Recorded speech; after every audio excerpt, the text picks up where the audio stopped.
He has cholera. I'm so sorry.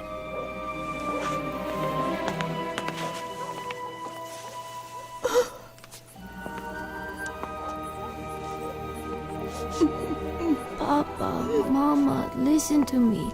I had a dream about the future. I will become an engineer, and I will be world famous for my inventions. Nicola, my son, before you were born, I made a solemn vow to God that you would serve him. If he heals you, you will become a priest. Papa, please. I know I will recover if I become an engineer, and then everything will work out for the best.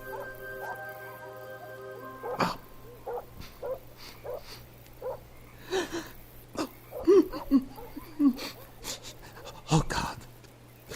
Oh, God. Please forgive me. I beg of you, forgive me.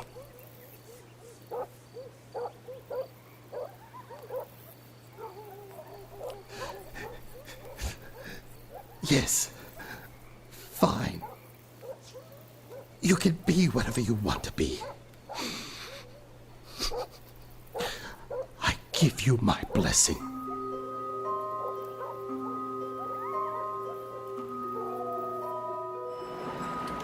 Mr. Tesla, I imagine because you are here now giving me this interview, that must mean you've recovered, thanks to God or someone else. Yes, to the complete surprise of everyone in my village, I made a complete recovery in just a few days. I continued in school, at the Graz Institute and Paris University, becoming a successful electrical engineer. The illness led me to discover abilities I never suspected I had. I started to have these clear visions. Flashes of light began to cover the pictures of real objects. In time, they simply replaced my thoughts. My mind developed a new and different process. Using this process, I could construct an invention in my mind first, where I could perfect it.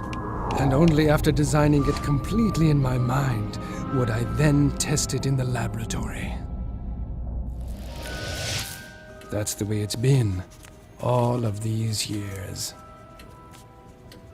Stop that. Writing down the story of my life, you will need a lot of ink. Here, you can use this instead.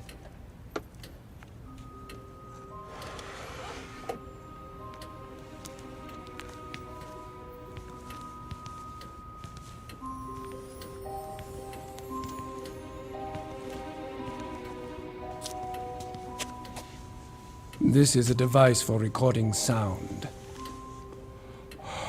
Quite a great invention. It was not me who invented it, no. It was that damned Edison. Say something. What should I say? Whatever.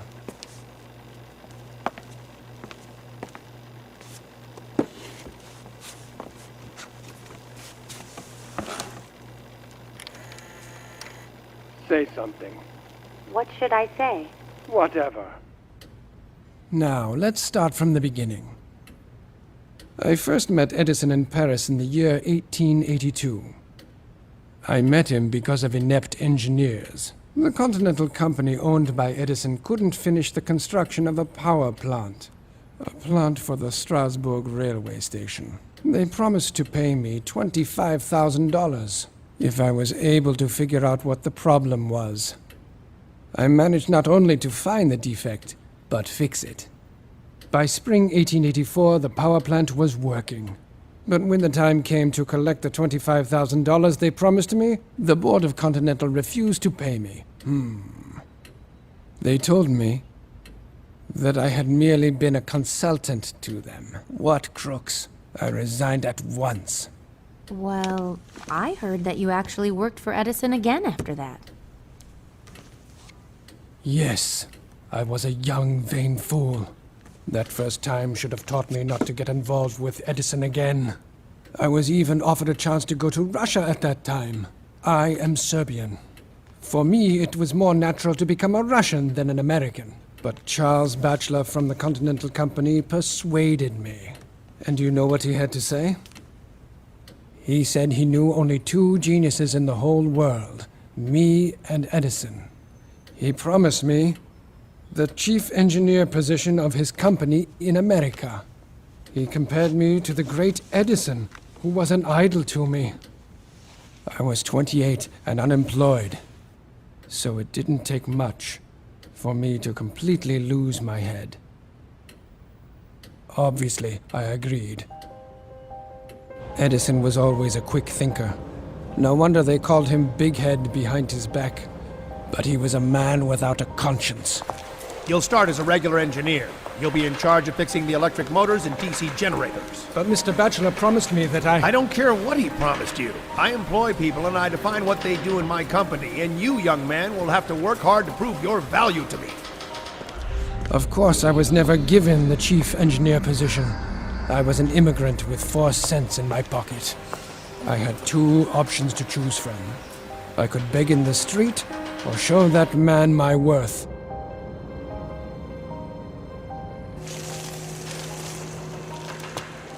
I began to work like a man possessed. For 6 months, I worked myself to death repairing DC electric motors 18 to 20 hours a day. But the more I worked, the more I understood that direct current was not perfect at all. So I started to design my own concept of a motor which would be able to produce a new kind of current. Alternating current. As opposed to Edison's preference, direct current, alternating current is changing its magnitude and direction all the time. These changes are called the frequency. But the most important difference between AC and DC is that the direct current power plant, using the usual voltage, can transmit electricity effectively really no more than 1 mile. This means that in order to illuminate New York using direct current power plants, we had to build a huge network of local stations. But with alternating current, this would not be the case. Using AC to illuminate New York, we needed only one big power plant.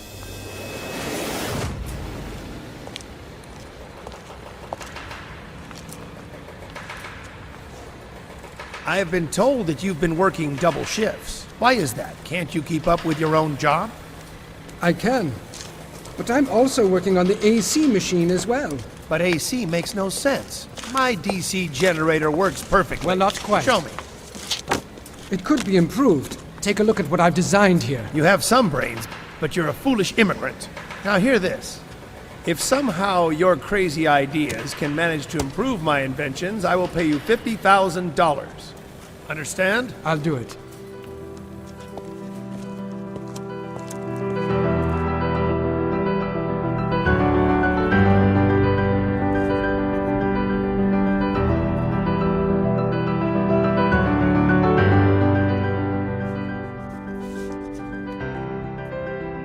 But I didn't give up on the idea of using direct current to generate power. I fully immersed myself into the work and soon was able to present Edison with not 1, but 24 different improved direct current motors. Here are all my drawings, sir.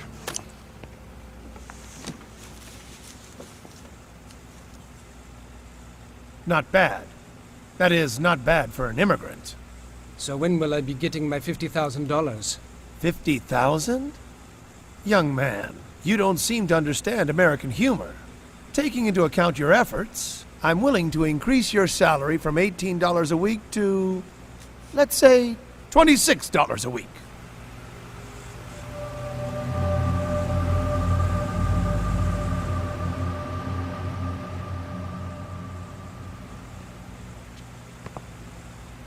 Business by nature is filled with cheating. And there was nothing uniquely American in the fact that I was duped. But it was one thing to be deceived by the functionaries in Edison's office in Paris, but here, I quit immediately. I was forever disillusioned in the great American inventor Edison. 1, 2, 3, 4, 5, 6, 7, 8, 9, 10, 11, 12, 13, 14, 15, 16, 17. Fine. Care to join me? Thank you. I try to keep to a schedule.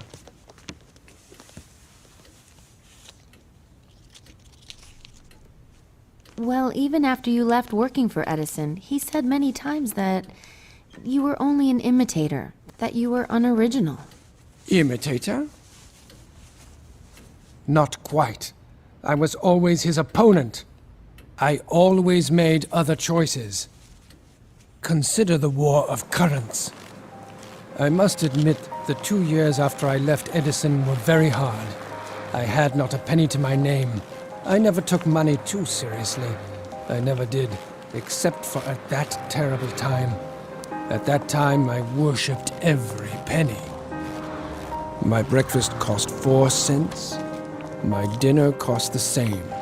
And sleeping on a floor at night cost me 5 cents.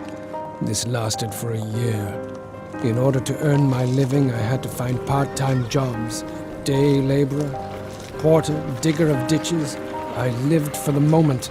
I had no money to think about tomorrow.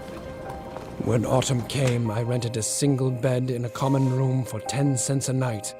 What a luxury. Edison must have been gloating. But one day, everything started to change. My friend Brown introduced me to entrepreneurs who were interested in electricity, and they invested money in my talent.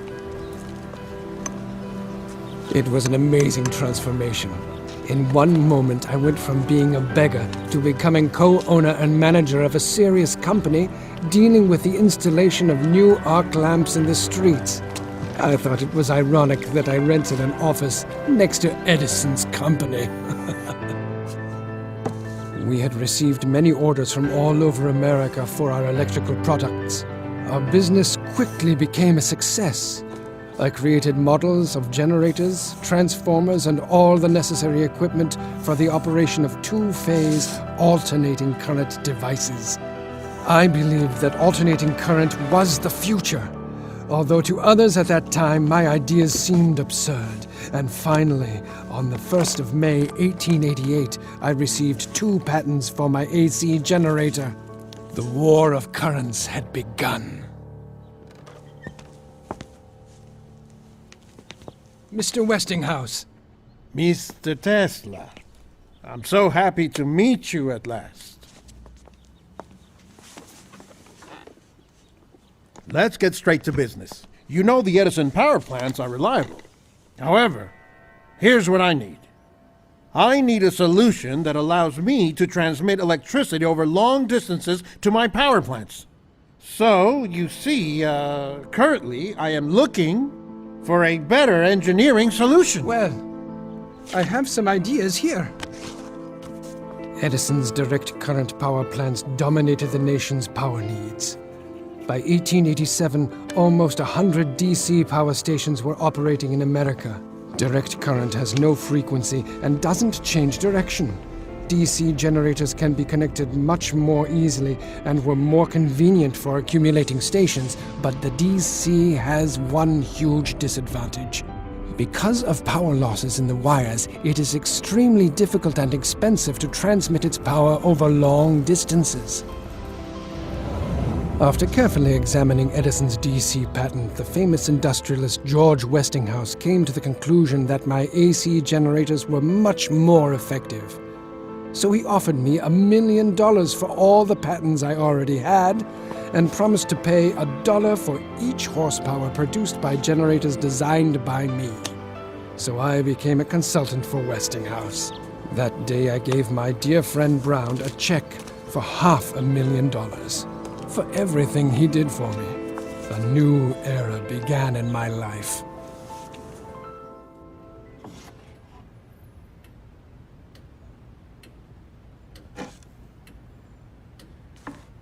Alternating current is perfect. It is so pure and beautiful.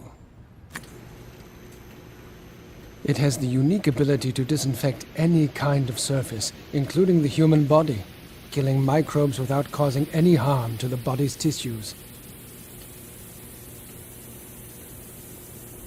Is that dangerous? Don't worry. You can touch it.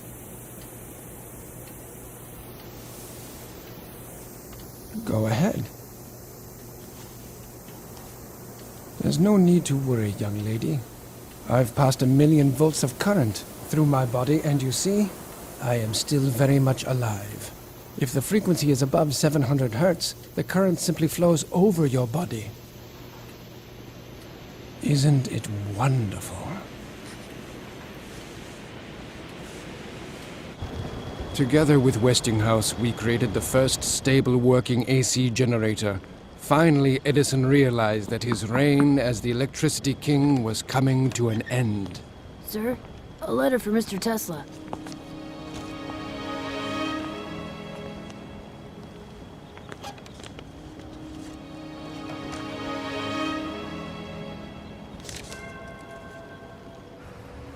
Edison immediately brought a lawsuit against us for infringement on his patents.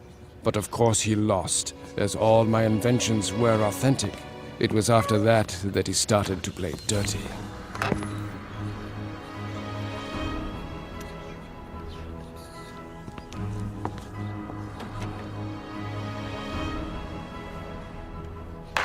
At Edison's instigation, a new type of execution was adopted.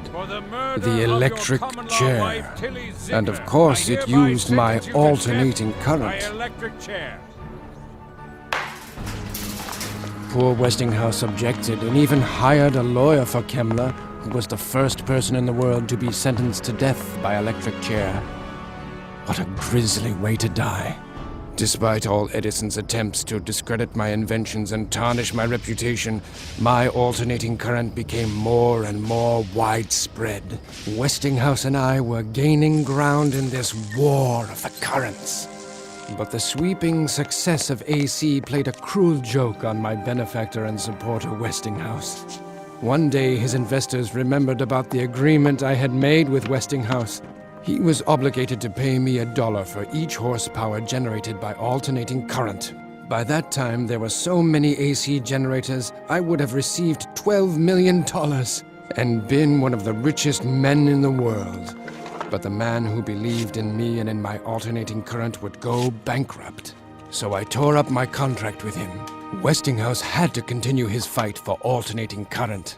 That crazy Edison wouldn't leave us alone. He wanted to prove that our AC was worse than his DC so much that he filmed animals being brutally killed with alternating current and then showed these movies to the public. Yes, I remember in 1903, that poor elephant, Topsy. He electrocuted her to death.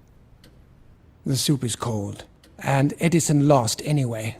In the end, you know what he did? He started producing his own AC power generators. And there have been no direct current stations built in 20 years. So, I won.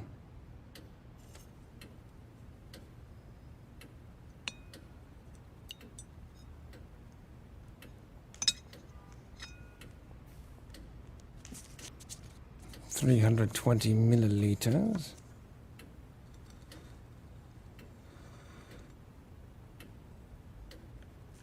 Plus or minus 15. Average of 2 by what are you doing? circumference. Well, it's a strange thing. But I can't really enjoy my meal if I don't know the exact amount of food which I'm going to eat.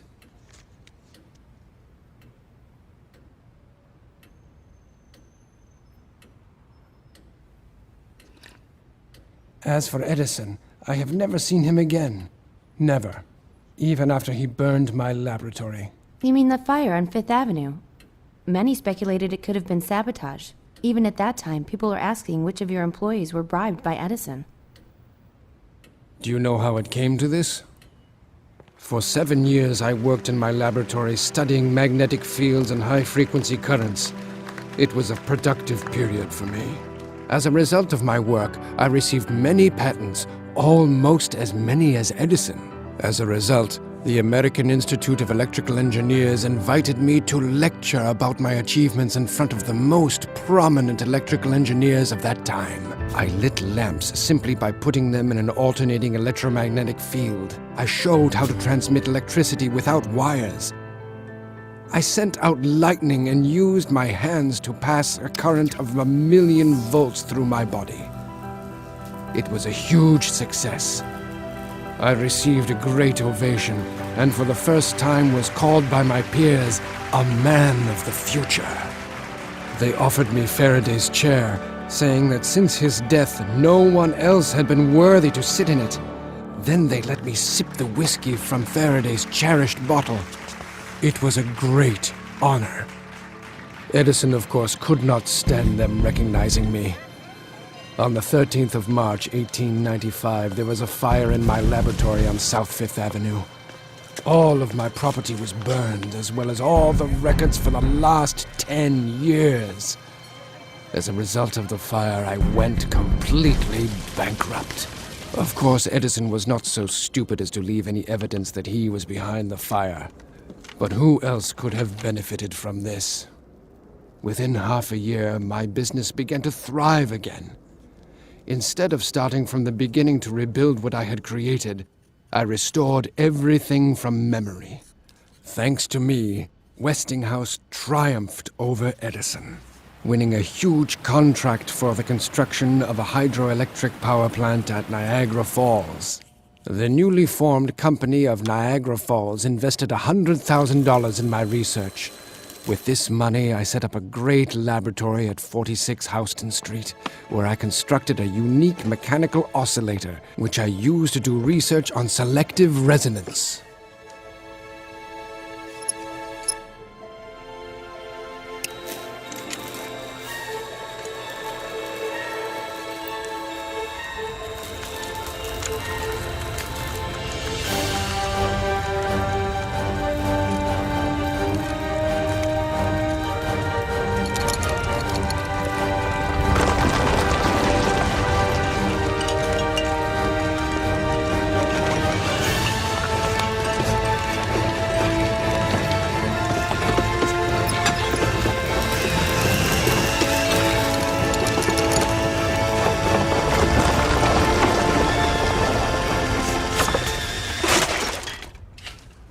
I could destroy the Brooklyn Bridge in a couple of minutes. That's what selective resonance means. It's possible to destroy any object you choose with a stationary, uniform vibration. The whole block of buildings was almost demolished. I've read about an earthquake that occurred in New York in 1898. You're saying that you did it? Or perhaps it was just a coincidence. Oh, what a wonderful place it was, my laboratory at 46 Houston Street. Time flew very fast there.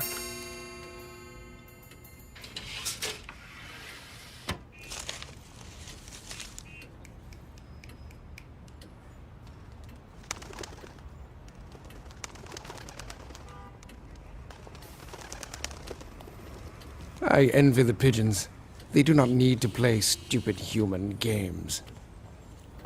They just spread their wings and fly away whenever they want. Without any regret. I don't like people. But I heard rumors about the elaborate parties which you used to organize. Yes, I threw...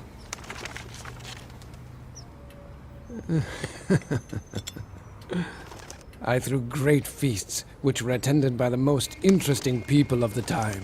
Brilliant, famous people. Kipling would read his poems to us.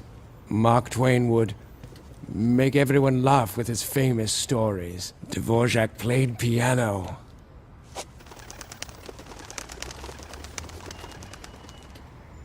And then I would take them all to my laboratory. I showed various interesting experiments, and we talked about the future of science. Those evenings were unforgettable. I met most of these people thanks to my friendship with Robert Johnson, the chief editor of Century magazine, and his wife, Catherine. Catherine and I became great friends because we shared a great love of poetry. I never met a woman with such exquisite literary taste. Together, she and I even translated and published a collection of Serbian poetry. But the poetry we were most impressed by were the poems of Jovan Zmaj.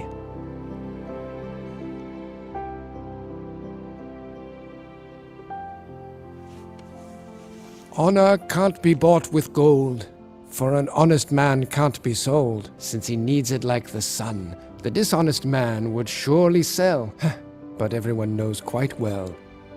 As for honor, he has none. Yes, Robert was a dear friend of mine. And as for Catherine, oh, I loved her as much as a man can love a woman. And she loved me, but she was my good friend's wife. I've heard that once you saved Robert Johnson's life by persuading him to cancel a train trip. The train he would have been on crashed. I don't know what surprises me more, the fact that you predicted the train crash or that you actually saved the life of your rival, meaning you gave up your chance to be with Catherine. You must remember Robert was a friend of mine. As for that train crash, knowing it would happen was not unusual for me. I could always foresee the future, but not everyone believed me. I begged my friend and patron, Colonel Astor, not to board the Titanic, but he didn't follow my advice. How sad. Or maybe it was just a coincidence. Speaking of him, I've heard that Colonel Astor, who was the owner of the Waldorf Astoria hotels, was the one who gave you $30,000 for your research in Colorado Springs. That is not quite true. Mr. Astor financed some businessmen from a local electric company in Colorado Springs who were researching the electric potential of thunderstorms. It was they who invited me there. The fact that Colorado Springs is located in a zone of strong geomagnetic activity intrigued me. What this means is there are more thunderstorms in that area than there is sunshine. The local engineers wanted to know if there is any way to accumulate the energy produced by lightning strikes and then use it. Of course, I could not pass up a chance to participate in such a unique experiment. The laboratory I built there was ideal. I put up a sign there saying, "Abandon all hope, ye who enter here," and began to do my geomagnetic research. In the center of my lab, I built this massive transformer. One end of its primary winding was grounded, and the other end I raised to a great height. As a result, this device was able to store energy and produce a lightning-like current of several million volts and a frequency of 150,000 hertz. But I wanted more. I wanted to know whether this technology could transmit energy wirelessly over long distances using the ground as a transmitter. Not far from the lab, I put 200 bulbs in the ground and waited for a storm. As soon as the ball at the top of the mast was struck by lightning, my laboratory came to life. The transformer collected the lightning energy and threw it into the atmosphere with triple force.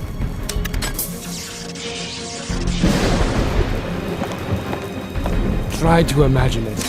I had created man-made lightning that was 40 meters long. The energy flow covered the city. The entire city was literally saturated with electricity. I didn't expect such an effect, but my theories had been proven. I was able to transmit an electric charge wirelessly across the ground. 200 bulbs were lit at a 25-mile radius from the Tower Razam.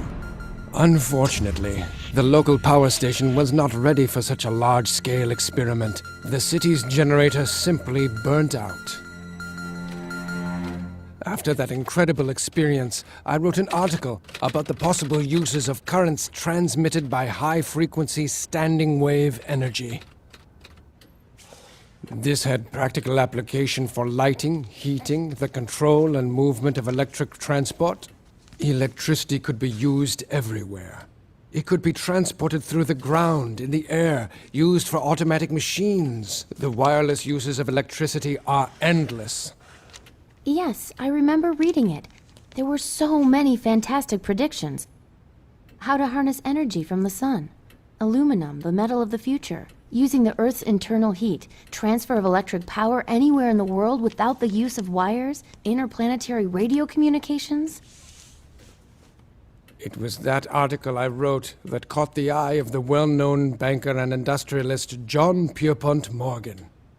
And he decided to meet with me. Imagine how much benefit wave energy could have for mankind. That sounds interesting. I want you to work on the development of radio communications. I need a cheap but reliable connection that will work so I can communicate over long distances. To get you started, I'll give you $150,000 to cover your costs of research. After that, we'll talk. Radio. What mediocrity. But I agreed to what Morgan asked of me, to have the opportunity to continue working on the wireless transmission of electricity. We bought several acres of land on Long Island and started the construction of a wireless transmission power station. It was a 57-meter tower frame with a steel shaft that went deep into the ground. A huge copper hemisphere which worked as a powerful amplification transmitter was installed at the top of the huge structure. The idea for the project was to use the resonant buildup of the ionosphere. I was sure that I could accumulate the energy extracted from the air anywhere in the world and use that energy in any kind of form, as an explosion of thousands of bombs or a man-made aurora borealis. I lit the sky for thousands of miles. However, Morgan, that blind man, wasn't inspired. There's something I still don't get. How can we use your light show for the purpose of transmitting radio signals? I'll explain, sir. The real future use of this experiment As is you know, communicating by Marconi me. sent radio signals from England to Canada 5 years ago. I invested in you because I knew about your outstanding abilities. But after what I've seen today, I still need a radio. Mr. Morgan. Sir. Sir, with this plant we can send energy for thousands of miles, not just some radio signals. You could have a second wireless tower I am built not near the interested Niagara Falls in things New unless York. they give me an immediate commercial profit. I need radio signal transmissions.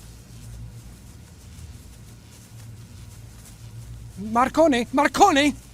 I want you to know I was 3 years ahead of Marconi, that simpleton. And that Russian Popov. In 1893, I developed my first radio 5 years before them.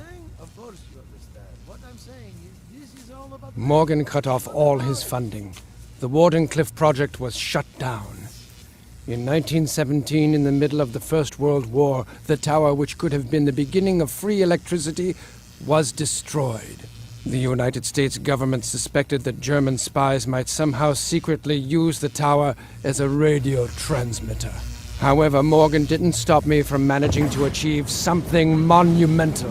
I was able to conduct only one complete experiment under the Wardenclyffe project, but how great it was! To avoid any loss of life, I found the most remote location in eastern Siberia and sent through the ionosphere a huge burst of energy to Tunguska, and that is where it exploded. The entire northern hemisphere saw that light that I had created. Wait a minute. Are you implying that the Tunguska meteorite explosion was you? I'm not implying anything. I was forced to sign a non-disclosure agreement by the US government. But those who had eyes could see the truth. Come, take a look. No wonder those damn security services still keep track of me. What makes you think he's a federal agent?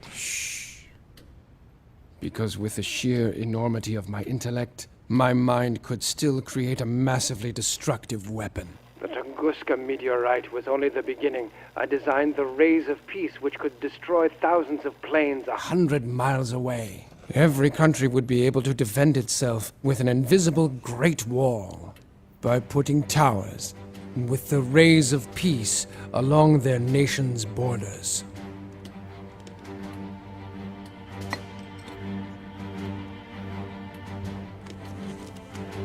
Of course, the military would give anything to get their hands on my rays of peace. so they could turn them into rays of death.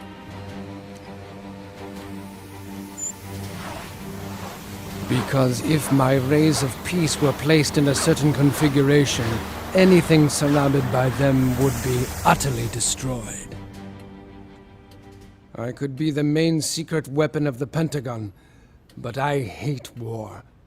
But that's the way our world works. Governments have a way of turning peaceful inventions into weapons.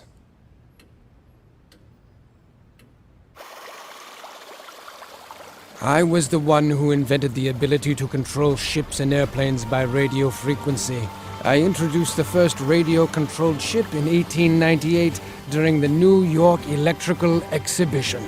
Once I had perfected this technology, I brought about the era of larger, more practical toys.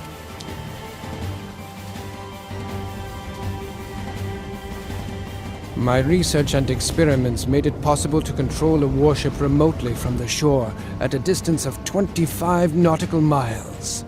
You see, it's really quite simple. Continuous control is possible via an automatically received signal of disparity between the desired and present location of the ship you're controlling, so you can make any object move to wherever you want. Naturally, the military immediately seized on the opportunity to control warships using radio waves. Since that time, the Pentagon has kept their eye on me. It is impossible to refuse them. At their request, I invented a radar locator to detect enemy submarines. Originally, I designed this instrument to search for minerals. I had other great ideas they could use. I was able to generate powerful electromagnetic fields that bend light and radio waves around any object, making the object completely invisible. This project was called Rainbow, but I doubt whether you have ever heard of it. The military can keep its secrets. I hate the military. They enjoy spilling blood too much. I'd really like to do something for ordinary people. But regrettably, they're not ready for my inventions.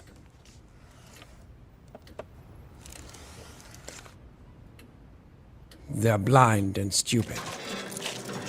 Once I decided to prove to the general public that energy is present in the air, so I designed and assembled an 80-horsepower alternating current electric motor. Then I installed it in a new car, replacing the gasoline engine as its power source. My electric motor functioned flawlessly for an entire week without an additional power source. It also accelerated the car up to a speed of 150 kilometers per hour. But to my great surprise, none of the entrepreneurs or the public were interested in my invention. It was astounding. Was there really no one who would be interested in something that cannot be sold?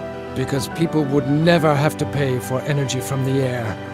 At that time, a couple of newspapers published articles accusing me of having connections with the evil spirit. This deeply offended me. I took my motor and never again showed it to anyone. When I lie quiet in bed at ease, then let my time be done. If you fool me with flatteries, till my own self's a joy to me. If you snare me with luxury, let that be the last day I see. Goethe. Right. The scene where Faust sells his soul to Mephistopheles. So you have no connections to dark forces?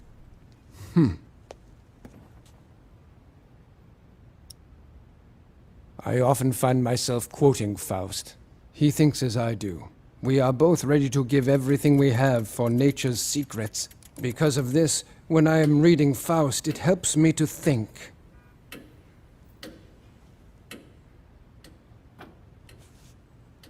My greatest inventions were born while I was engrossed in poetry.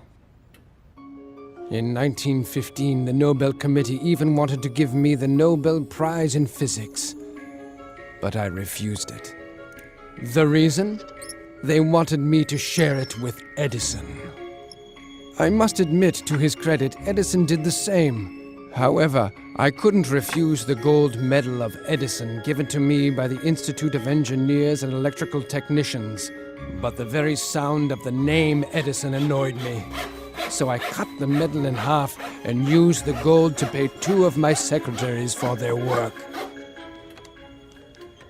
Can I take the dishes and clean the room now?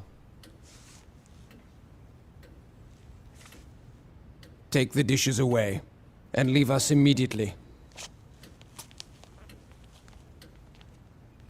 I can't stand earrings, especially pearls.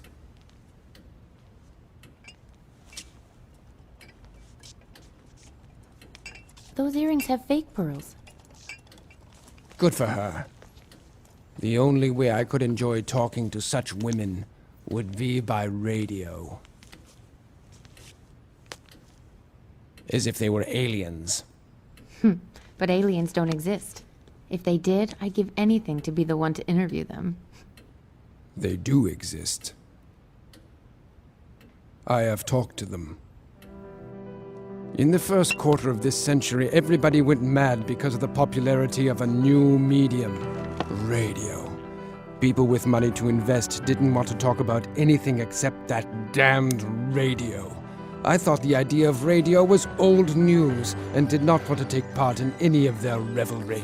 But in 1926, the heirs of Colonel Astor asked me to rework the radio transmitter to improve the quality of radio communications. I agreed, only for the sake of my old friend. While testing my equipment, I suddenly caught mysterious signals that were generated by some kind of technology. According to my calculations, they were sent from Mars, with a probability of 94%. But it happened only once. Perhaps it was because Mars was closer to the Earth than it had been in several thousand years. The signals stopped, and I could never prove that I had really caught the radio signals from Mars. But my contact with Mars had become the talk of the town. H.G. Wells mentioned my experience in his novel, The First Men on the Moon. There is definitely someone out there. Someone who wants to meet us just as we want to meet them. I believe someday we will meet them, creatures that can overcome the stellar abyss. We could learn so much from them. Unless, of course, they rip our guts out first. All of us are predators in this universe. You, me, the cat. Is that cat yours? Cats don't belong to anyone. That's why I love them. They produce electricity out of thin air, like I do.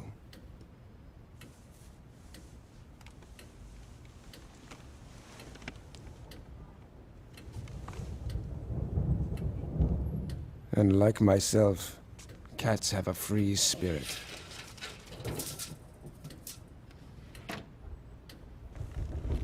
Here's a storm. So aren't you afraid? Me afraid of the storm? Once when I was a child, there was a terrible electrical storm. A tree next to me was struck by lightning. I felt as if the electricity was passing through me, but I didn't feel that it was hurting me. That's why I feel like I'm part of the storm when it arrives. I don't need a generator to produce power. I understand the greatest mysteries of existence. I can control the energy of the universe. I possess that kind of power.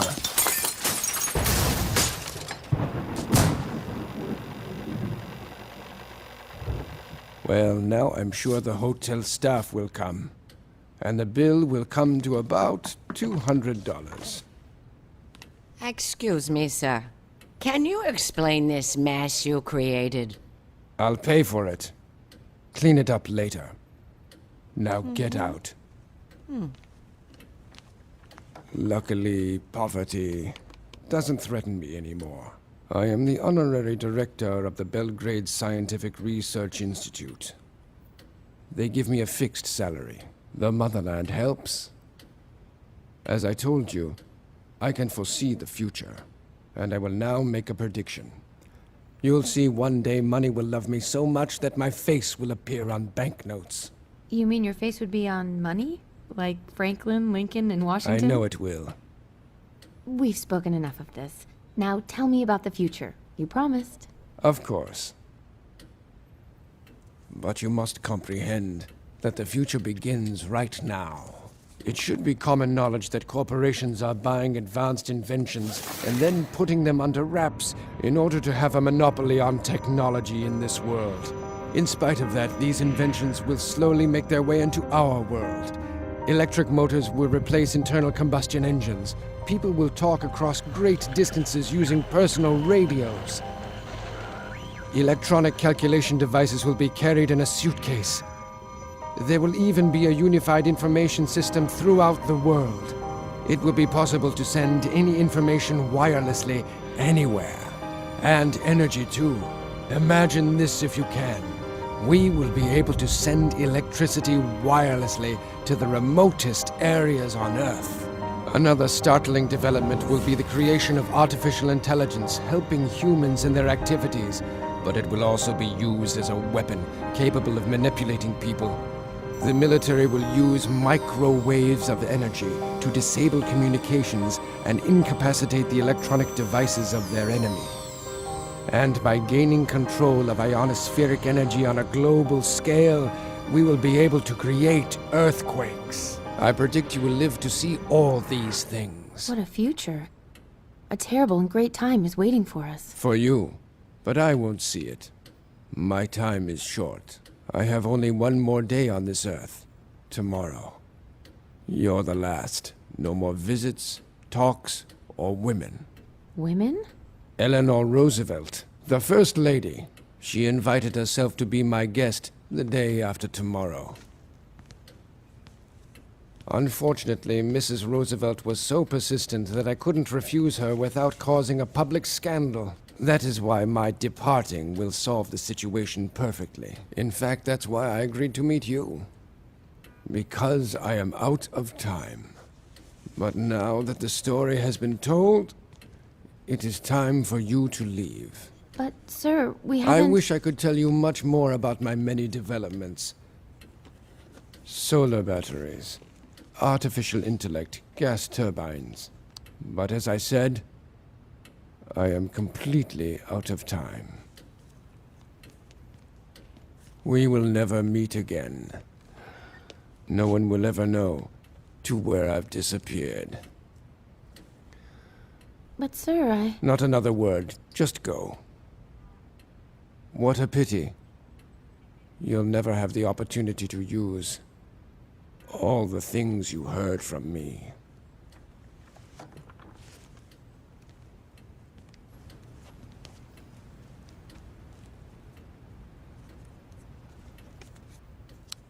When I lie quiet in bed at ease, then let my time be done. If you fool me with flatteries, till my own self's a joy to me, if you snare me with luxury, let that be the last day I see.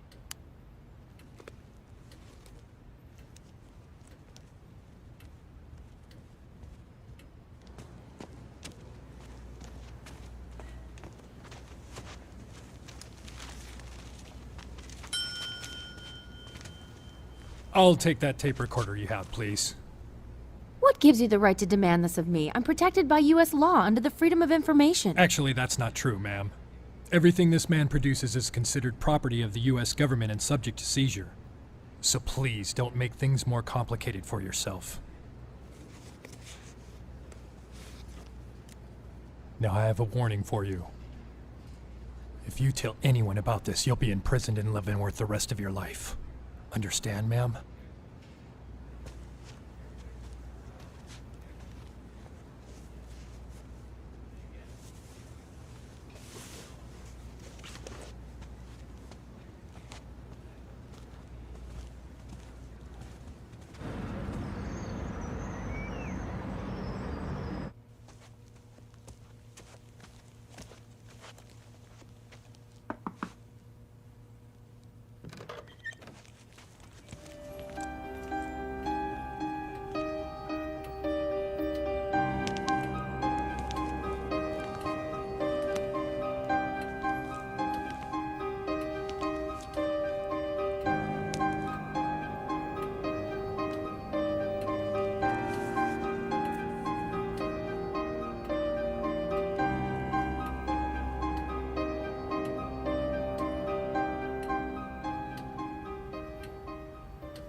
Pardon me, but what has happened to Mr. Tesla? Mr. Tesla? He lived here, in this room. No such person ever lived in that room.